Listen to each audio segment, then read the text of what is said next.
Man has been flying aircraft for almost a century. But if the Wright brothers' epic first flight off Kill Devil Hill, North Carolina in 1903 is aviation's greatest milestone, then the development of the jet aircraft must surely be the next.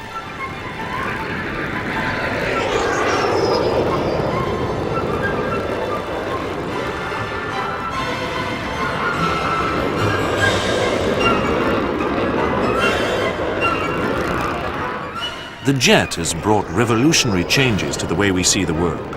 But, as so often with technological advances, the early impetus came from military demands. Jets were flying in combat before the end of the Second World War. Yet early types, like the Messerschmitt Me-262 and Lockheed P-80 Shooting Star, could barely reach speeds of 550 miles per hour, well below that of sound.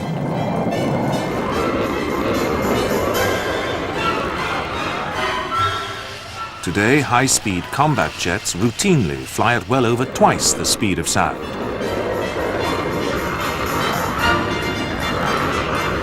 This extraordinary leap has put new demands on the pilot to react quickly in an ever-changing environment. Yet today's fast jet pilots are more than capable of rising to the challenge.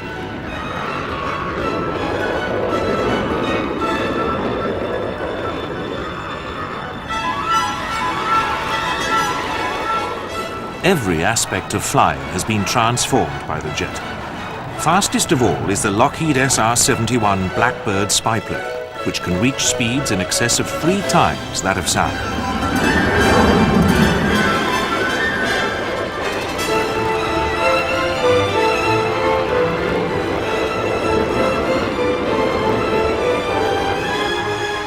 Others can climb into the skies at tens of thousands of feet a minute, almost as fast as a rocket, as they race to intercept potentially hostile aircraft.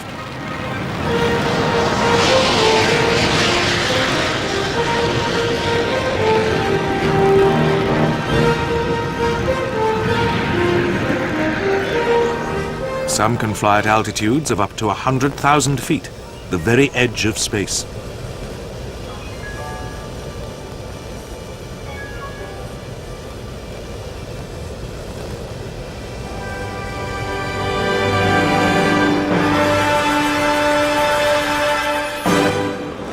Other military jets literally hug the earth so that they can evade hostile air defenses.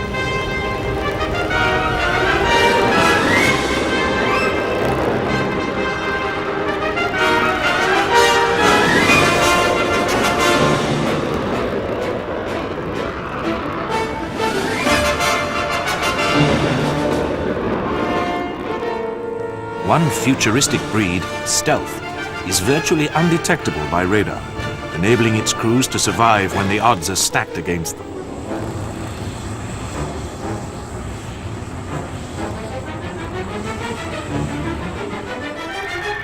At the other end of the spectrum are the massive military jet load carriers, like the Lockheed Galaxy.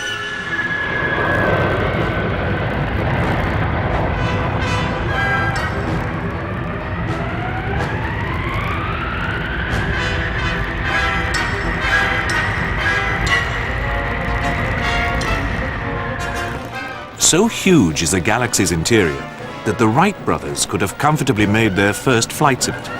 It can transport 2 60-ton main battle tanks nearly 3,000 miles without refueling.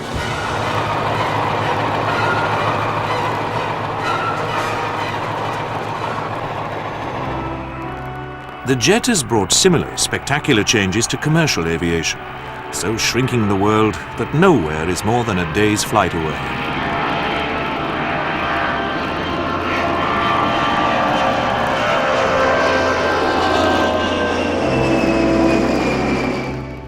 "45 years ago, the first jet airliner, the British de Havilland Comet, could not reach across an ocean.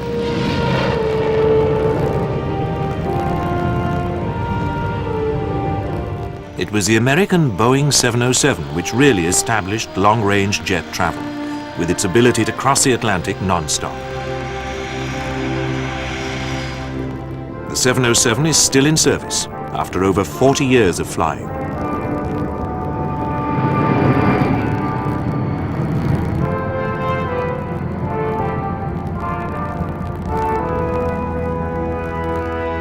The latest from the Boeing stable, the Boeing 777, can carry up to 450 passengers non-stop halfway round the world. An amazing achievement, which is often taken for granted.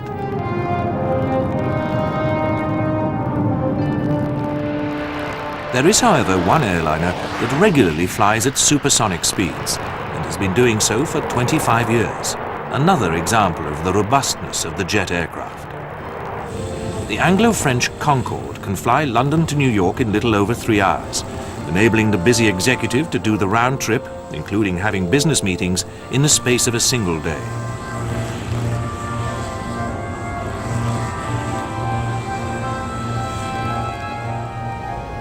Yet when the clouds of time are rolled back 60 years, this all seemed like an impossible dream to all but a handful of aviation enthusiasts.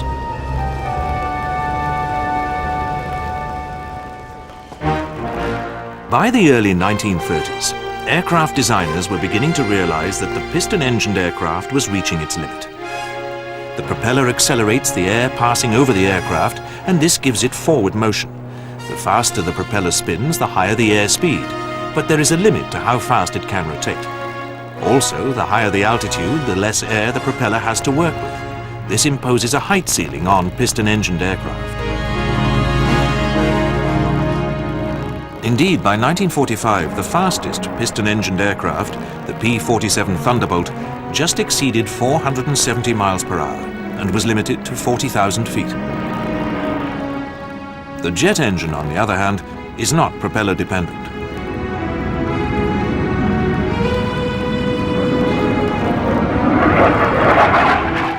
It draws in cold air, which is compressed. This is then mixed with the fuel, ignited, and leaves the engine at high speed. The reactive force produced by these exhaust gases drives the aircraft through the air. Speed and height are limited largely by engine efficiency and aircraft shape.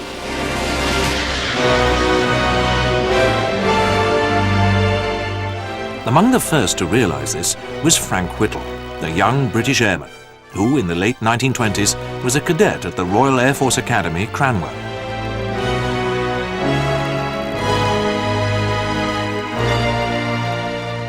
Whittle wrote a paper on aircraft engines of the future and proposed rockets and gas turbines as possible means of propulsion. So convinced was he that a gas turbine could be adapted to power an aircraft that he took out a patent on his idea. In 1934, Whittle went to study engineering at Cambridge University.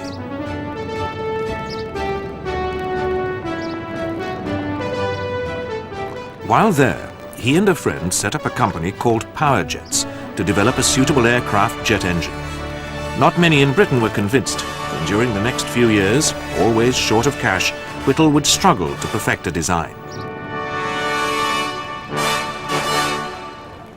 But unknown to him, a race was on, since the Germans too were interested in jets. The Junkers Aircraft Company began work to develop an engine.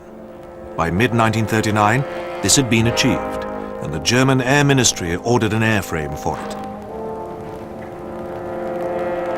Germany also had a brilliant young engineer called Hans-Joachim Pabst von Oche, who took out a patent for a turbojet in 1935. Unlike Whittle, he was lucky enough to be taken under the wing of Dr. Ernst Heinkel and his aircraft company.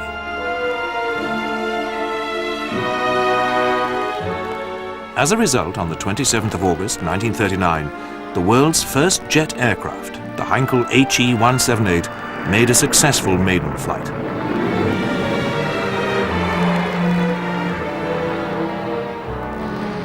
But 4 days later, Hitler's forces invaded Poland. The Second World War had begun, and the German Air Ministry, with more pressing matters on its hands, showed little interest in the Heinkel jet. Its development was therefore halted. Meanwhile, in Britain, Frank Whittle and his colleagues in Power Jets had got a testbed engine working. They had begun to design a flying version of it.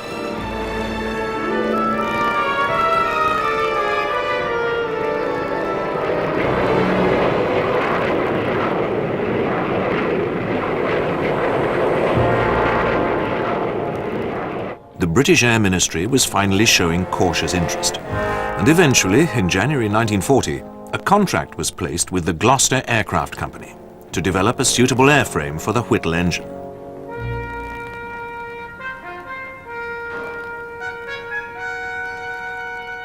Frank Whittle could finally see light at the end of the tunnel. In Germany, Messerschmitt and Heinkel were developing a twin-engined airframe for the Junkers Umo gas turbine engine, and the Heinkel answer was the HE-280.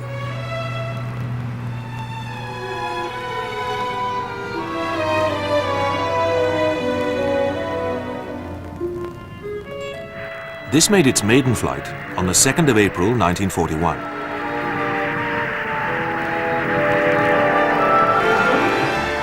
Work to perfect the design continued for the next 2 years, but in March 1943, Dr. Heinkel was suddenly ordered by the Air Ministry to cease development.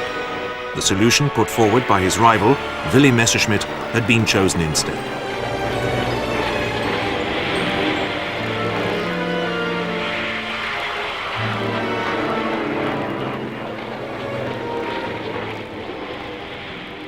Back in Britain, the Gloucester Whittle was ready for its first flight in May 1941, a month after the Heinkel jet.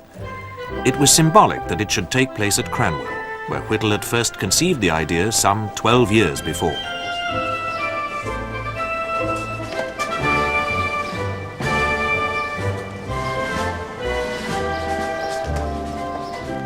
Frank Whittle later recalled his sensations as the aircraft took off. I was very tense, not so much because of any fears about the engine, but because this was a machine making its first flight.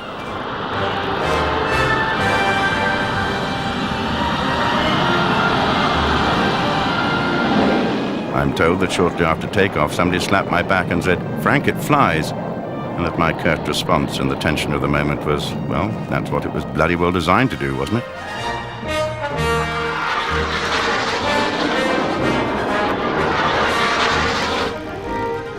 Next to enter the jet race was the United States with the Bell P-59 Aerocomet. The maiden flight took place in October 1942, but conceived as a jet fighter, the Aerocomet proved to be an unsatisfactory gun platform and lacking in flight performance. Thus, it never got beyond the prototype stage.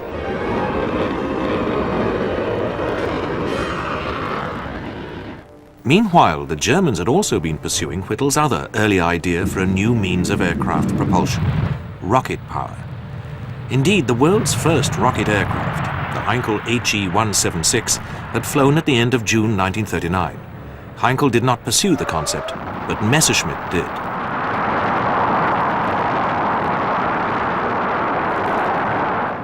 In April 1941, they unveiled the ME-163 Comet.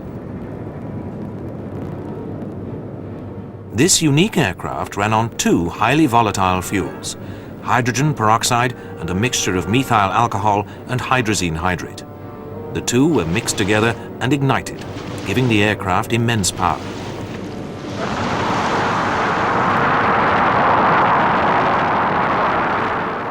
The main drawback was that the fuel was expended so rapidly that once it had attained altitude, the Comet quickly became a mere high-speed glider.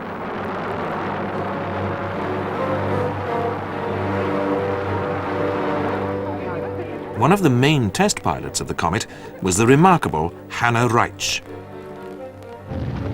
She had first made her name in Germany as a glider pilot and was the holder of several records.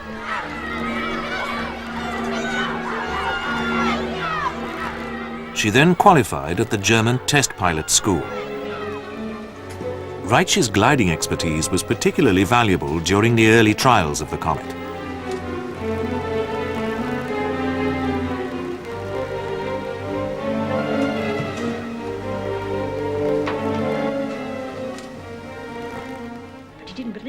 Because Messerschmitt said... Many years later, she looked back on the comet and recalled the thrill she had flying it. It was not difficult to fly it. It was only an overwhelming impression. At the end of the airfield boundary, you already reached about 500 miles per hour, and with constant speed, you were climbing up in 1.5 till 2 minutes into a height of 30,000 feet. And I can only tell you, it was fascinating. It was like thundering through the skies, sitting on a cannonball. The landing was difficult because it was aerodynamical, so excellent that you had to take away the speed early enough for the landing and to touch the ground exactly at the threshold.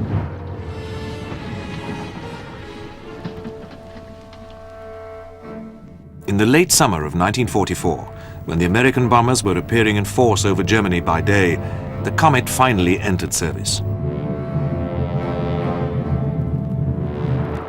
It proved to be an effective interceptor, but its numbers were too few to make any significant impression.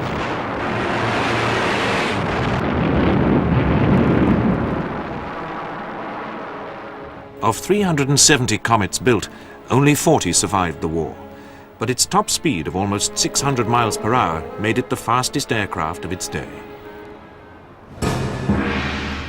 Japan also developed its own homegrown rocket plane, the Yokosuka Oka. In truth, it was actually a human-guided missile with a massive warhead in its nose. A bomber was used to develop the Oka to the target area.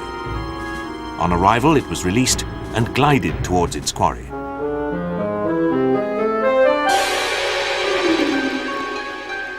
As the pilot closed, he switched on his rocket motor, dived steeply, and plunged into the carrier's deck, detonating the warhead.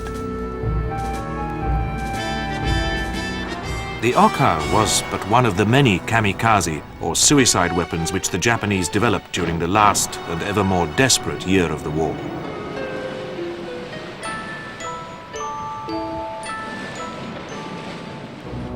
The Germans too considered using a similar weapon, a piloted V-1 flying bomb. But by now, conventional jets were in combat service. Willy Messerschmitt's entry in the German jet competition first flew in July 1942, over a year after its Heinkel rival. Designated the Me-262, it was capable of reaching 540 miles per hour. However, the flight trials did not go smoothly. Furthermore, Messerschmitt was now tooling up to produce the piston-engined Me-209, a successor to the well-proven 109 fighter.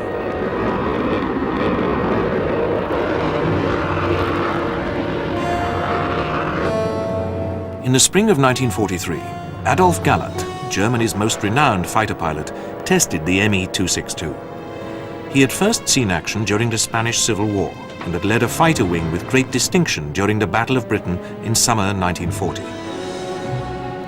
In November 1941, at the age of 29, he had been appointed general in charge of the Luftwaffe's fighter arm. Galland was highly impressed by the 262 and recommended that it should go into immediate production, replacing the Me-209, which he said should be scrapped. But the German Air Ministry dithered over making such a drastic decision.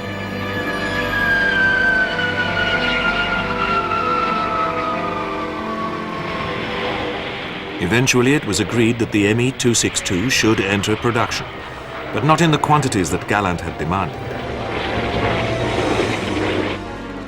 A further delay occurred in 1943, when Hitler, concerned about the increasing threat of an Allied invasion in the West, demanded that the aircraft be built as a fighter bomber. As a result, it was not until July 1944, weeks after the Allies were firmly ashore in Normandy, that the Me-262 reached frontline squadrons. As a fighter, the 262 came as a rude shock to the air forces of the Western Allies, being much faster than any types which they had in service.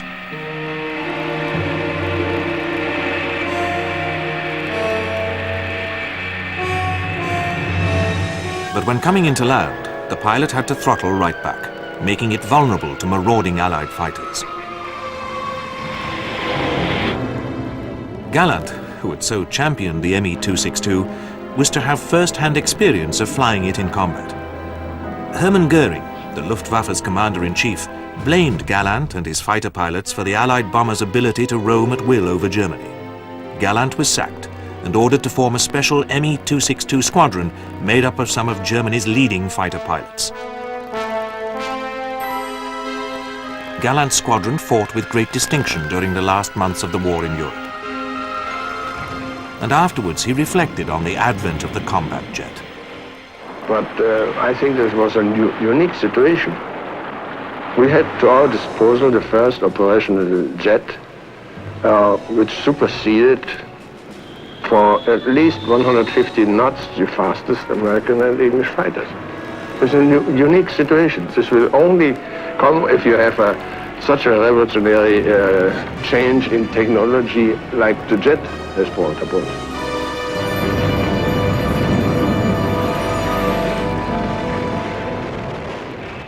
The Germans got a second jet into service in 1944, the Arado 234 Blitz bomber. This was originally a private venture, but the Luftwaffe then took an interest, seeing it as an ideal high-altitude reconnaissance aircraft. A bomber version was then built.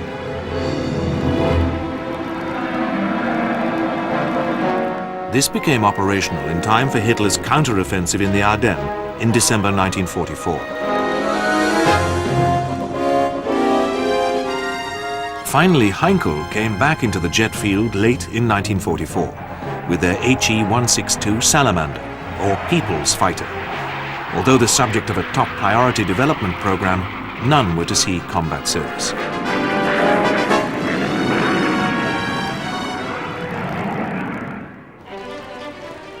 The first British operational jet, the Gloucester Meteor, did not fly until March 1943, 10 months after its German Me-262 rival.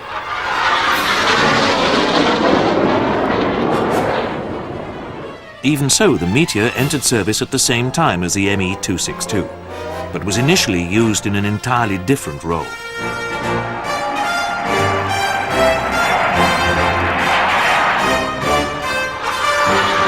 The Meteor's first task was to help combat the waves of V-1 flying bombs which Hitler was launching against London.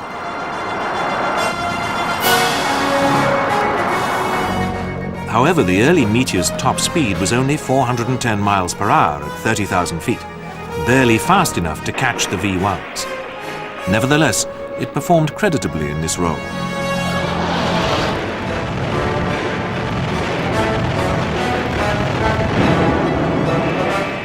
The British also had a second jet, the de Havilland Vampire, with its twin-boom tail.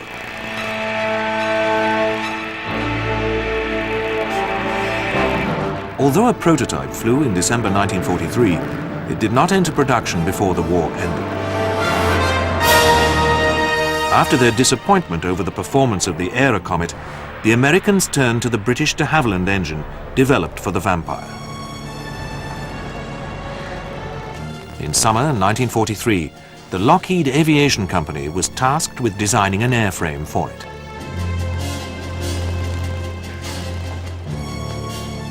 The job was given to the company's dynamic chief research engineer, Kelly Johnson, and a small team at Lockheed's plant at Burbank, California, now better known as the Skunk Works and the home of stealth technology.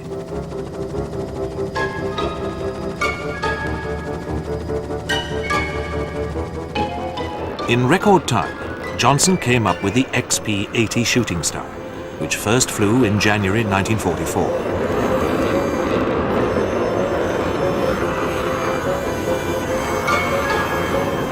The aircraft exceeded 500 miles per hour, and so successful were the flight trials that a production order for 1,000 P-80s was placed that April. Although a few were sent to Europe, they arrived just too late to take any part in the war. The first jet had flown just before the outbreak of World War II. Yet it took 5 years for jets to see action. They did not meet one another in combat, and no one knew how air warfare would be effective when they did. There was, however, no doubt that jet propulsion represented the way ahead for aviation. When the Allies overran Germany in the spring of 1945, they captured an enormous amount of war booty.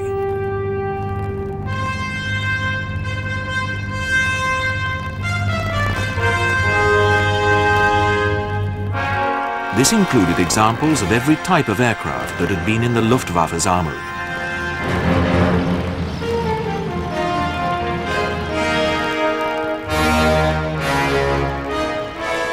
Among these aircraft were large numbers of jets, most of which had been grounded because of lack of fuel. Of especial interest was the Messerschmitt Me-262, which had made such an impression on the Allies during the last 9 months of the war.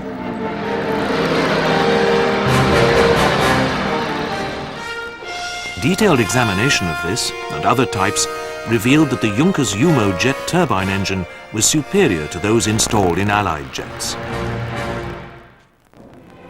Now that Germany had been vanquished, it was the British who initially led the way in the development of future jets.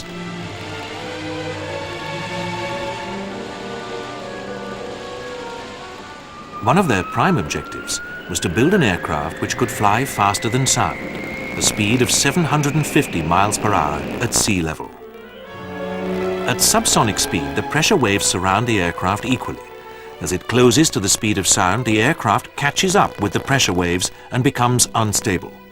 When it overtakes these waves, it is flying supersonic. A cone-like shock wave is formed, and the pressure waves are left well behind. The British de Havilland Company believed that the buffeting could be overcome by using swept-back wings. To prove this, they built the DH-108 research aircraft.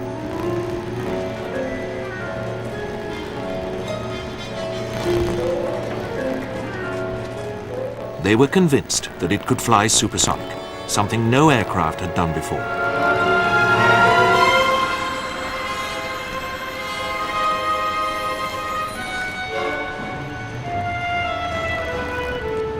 Geoffrey de Havilland, son of the company's founder and its chief test pilot, set out to achieve this.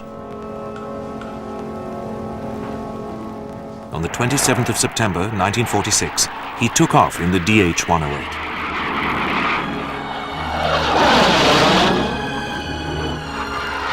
As he flew full throttle up the Thames estuary, the aircraft suddenly broke up and the wreckage fell into the water, de Havilland losing his life. Clearly, more work needed to be done to evolve a proper supersonic aircraft. But in the aftermath of the World War, the British economy was going through a lean time. Industry was desperately short of money, and so the pursuit of supersonic speed was abandoned on cost grounds. Nevertheless, in September 1946, a Gloucester Meteor 4 did raise the airspeed record to 616 miles per hour.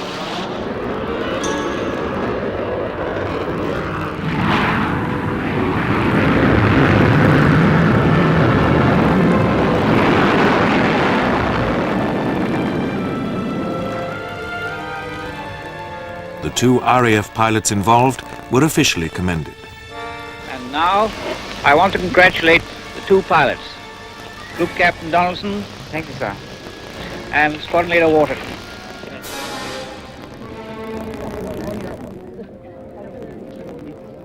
The British were also the first to tackle the question as to whether the jet could be used on aircraft carriers, with their short takeoff and landing distances.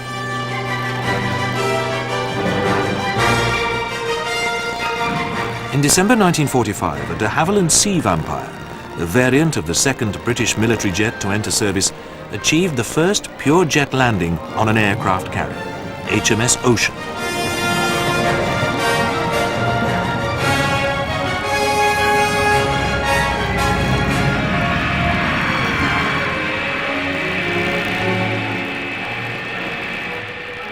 This confirmed that the jet represented the way forward in naval as well as land-based military aviation.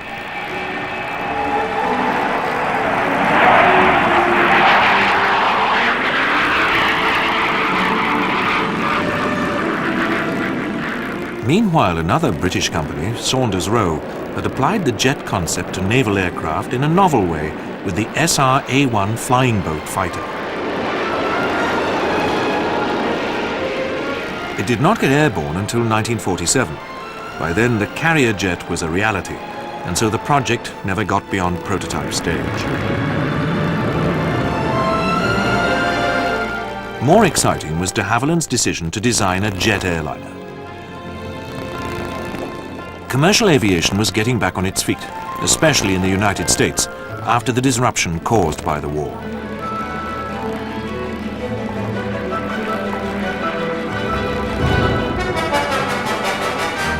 New piston-engined airliners, like the Lockheed Constellation and the Boeing Stratocruiser, were coming into service. The Stratocruiser had a range of over 4,000 miles and could carry nearly 100 passengers, but its maximum speed was only 375 miles per hour. It was therefore logical that the jet engine should be used to speed up commercial aviation.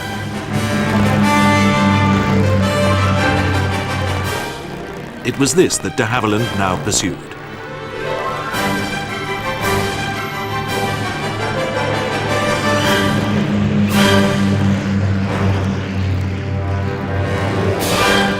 Their jet airliner project eventually reached fruition in July 1949 with the unveiling of the DH-106 Comet, its 4 jet engines artistically molded into the wings.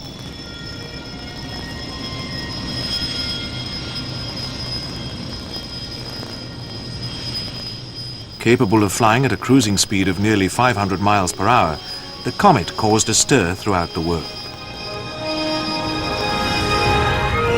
The aircraft entered service with the British Overseas Airways Corporation in 1952, cutting the flight time from London to South Africa from 40 hours to just under 24.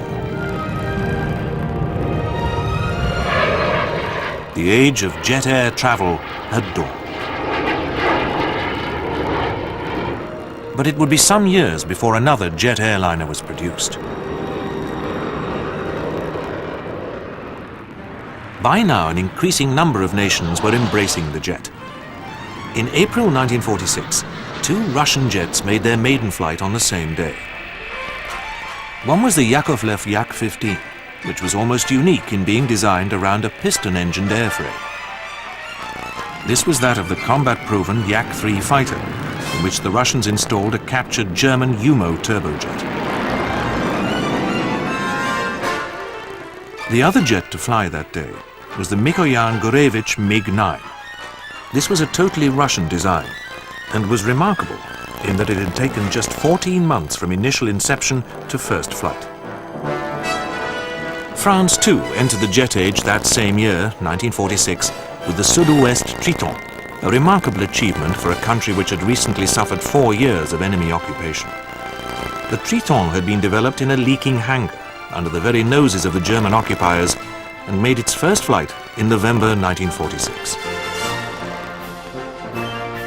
The United States, however, was determined to consolidate on the success of the P-80 Shooting Star and to take the lead in jet design.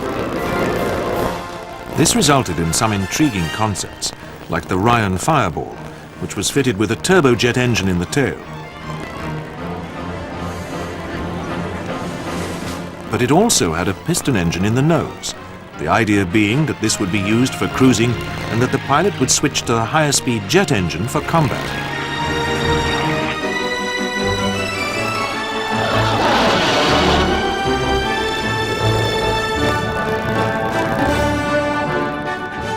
The consolidated Vultee XP-81 used much the same principle, but neither of these 2 hybrids went into production, since their power output proved disappointing. More bizarre was the jet-powered Northrop XP-79, whose reinforced wings could be used to literally ram hostile aircraft. This crashed, however, on its maiden flight, bringing the project to an abrupt end.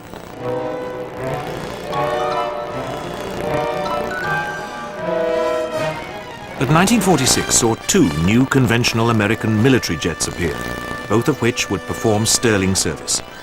The first was the Republic F-84 Thunderjet, whose range of 1,200 miles meant that it could be used to penetrate and fight in enemy airspace. The other was the twin-engined McDonnell FH-1 Phantom naval jet.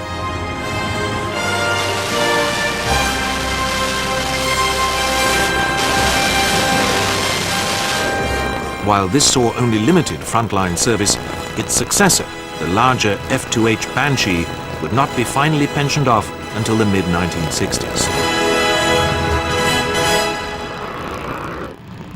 In March 1947, the world's first post-war jet bomber, the North American B-45 Tornado, made its maiden flight. The Tornado was one of the first jets to have afterburners installed. This entails burning additional fuel with the exhaust gases to provide increased thrust. Trials also took place using rocket-assisted takeoff to get the Tornado into the air more quickly.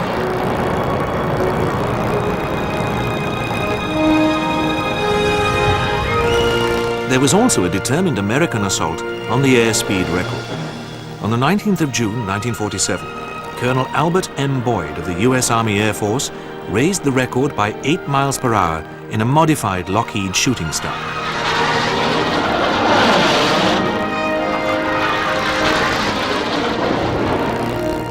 Two months later, it was the turn of the U.S. Navy, when Commander Turner E. Caldwell flew at 640 miles per hour in a Douglas Skystreak research aircraft. 5 days later, on the 25th of August 1947, Marine Corps Major Marion E. Carl flew at 650 miles per hour in the same aircraft. These successes were a welcome boost for the American aviation industry, but there was even greater excitement to come. During 1946 and 1947, the Bell Aircraft Corporation, in conjunction with the U.S. Air Force and the National Advisory Committee for Aeronautics, had been developing a special aircraft. The Bell X-1, as it was called, had one prime purpose: to be the first aircraft to fly faster than sound. The X-1 was powered by 4 rocket motors and was attached to the belly of a B-29 bomber. This took the X-1 up to the required altitude.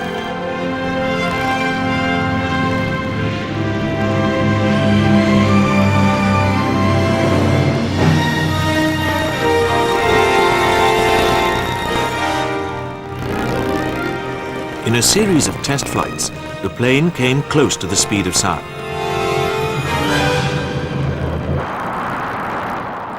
Finally, on the 14th of October 1947, at Muroc Army Airfield, nowadays Edwards Air Force Base, on the western edge of California's Mojave Desert, the scene was set for an historic flight.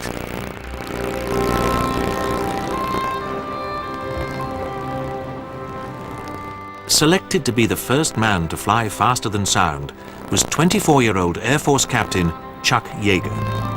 He'd flown P-51 Mustang fighters during the war and had downed 11 German aircraft. Indeed, he called his X-1 by the same name that he had used on his Mustang, Glamorous Glennis, in honor of his wife. But Yeager did not tell his bosses that he was suffering from 2 cracked ribs, the result of a fall from a horse 2 days earlier, for fear that they would stop him from flying.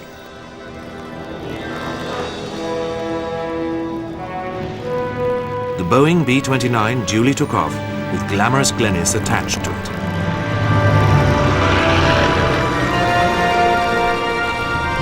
Once the bomber had reached the planned altitude, Yeager lowered himself into the cockpit of the X-1 using an improvised lift.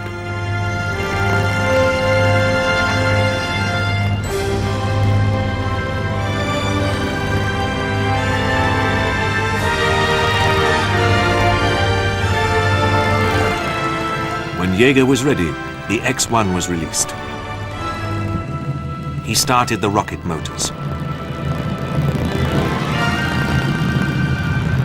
Soon he experienced the buffeting, to which he was now accustomed from previous near-sonic flights. He monitored the X-1's speed on a Mach meter, Mach 1 equating to the speed of sound at a particular altitude, and recalled, suddenly the Mach needle began to fluctuate. It went right up to 0.965 Mach, then tipped right off the scale. I thought I was seeing things. We were flying supersonic, and it was as smooth as a baby's bottom. Grandma could be sitting up there sipping lemonade. I kept the speed off the scale for about 20 seconds, then raised the nose to slow down.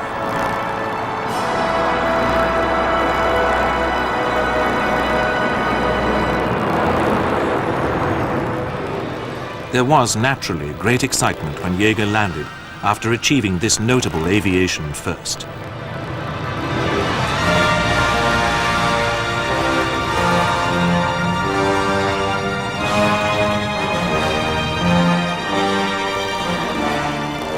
Yet in later years, Jaeger was remarkably modest about his feat.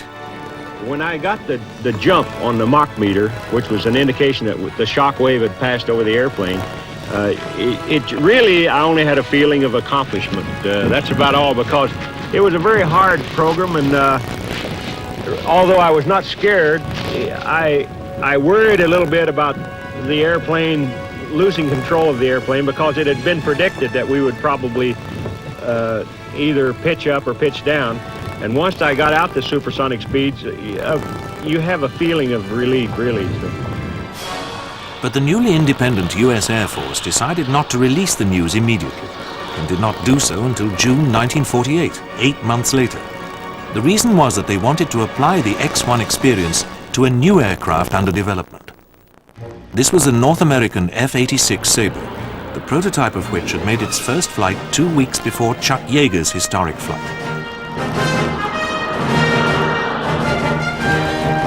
The Sabre was to become the first swept-wing fighter to enter production.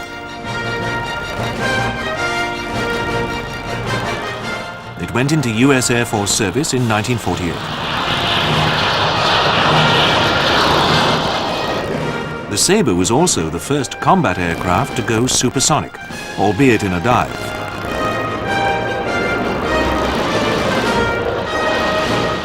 Later versions of the Sabre were capable of flying supersonic in level flight. The F-86 also had a pressurized cockpit, which enabled the pilot to operate comfortably at higher altitudes than before. This led to renewed interest in the altitude record. But here too, the British initially led the way. In February 1948, John Cunningham, a renowned Second World War night fighter ace, flew a de Havilland Vampire to a height of almost 60,000 feet.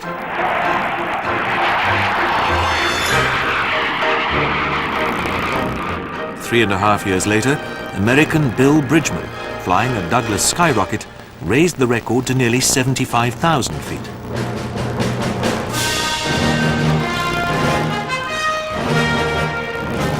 Bridgman's aircraft was also released from a B-29.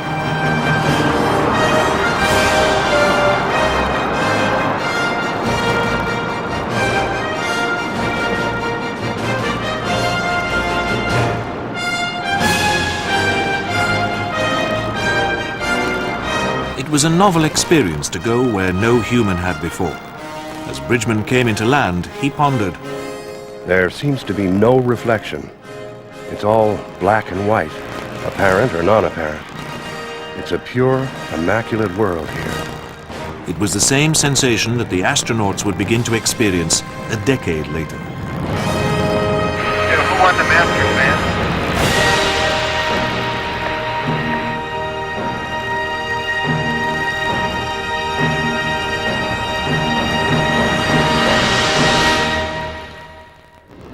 By the 1950s, the jet was transforming aviation and demonstrating that the boundaries were seemingly limitless.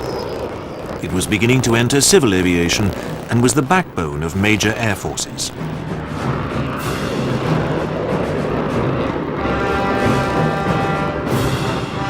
But for the military airmen at least, there was a major question which was haunting them. Had the speeds at which jet fighters could now fly compared to those of 1939-45 made air combat obsolete? It would not be long before they found out. In June 1950, a conflict erupted which would confirm whether or not the jet fighter pilot had a role to play in future air combat.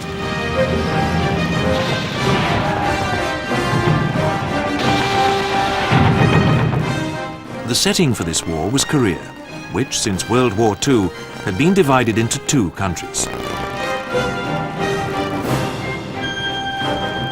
A surprise invasion by communist North Korea resulted in the speedy capture of Seoul, Western-backed South Korea's capital, and threatened to engulf the entire country.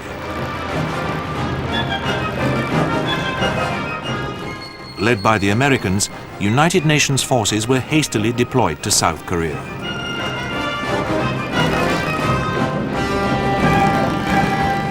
The United States had a number of air bases in Japan, which was still under Allied occupation. Its fighter aircraft included Second World War piston-engined P-51 Mustangs. There was also a variant of the Mustang, the F-82 Twin Mustang, an escort plane and the last piston-engined fighter to enter American service.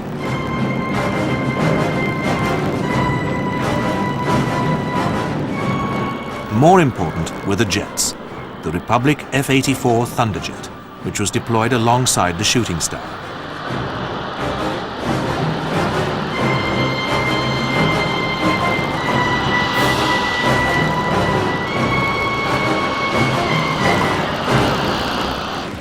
Naval jets would also operate from carriers.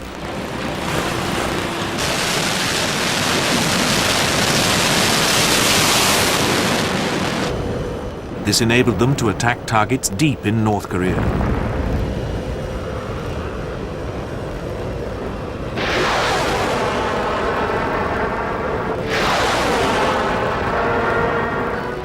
Aircraft like the Grumman Panther rendered valuable service.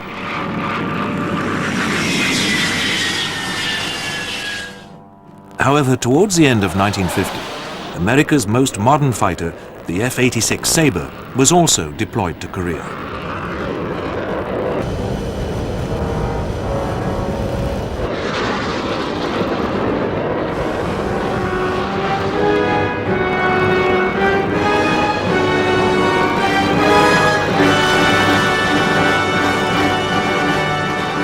The North Koreans, who had been wholly equipped by the Russians, initially had just piston-engine types, like the Ilyushin Il-10 ground attack aircraft. For the American jets, these now obsolete aircraft were easy meat.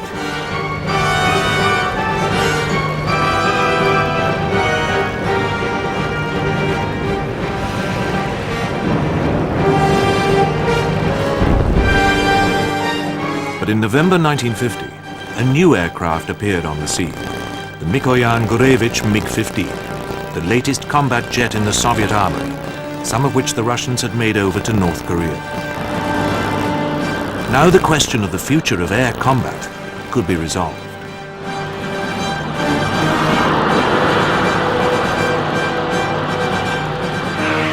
On the 8th of November 1950, Lockheed F-80C Shooting Stars were on escort duty with B-29 bombers over North Korea.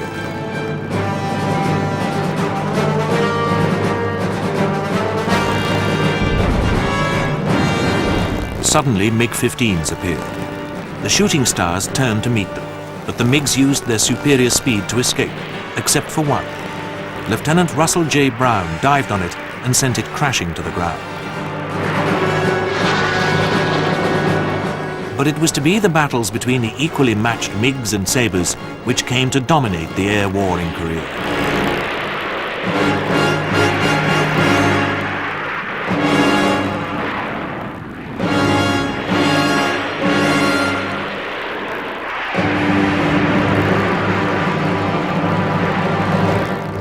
It was, however, the American pilots, rather than their aircraft, which proved decisive. Top aces like Captains Manuel Fernandez and Joe McConnell scored all their victories against MiGs and proved that air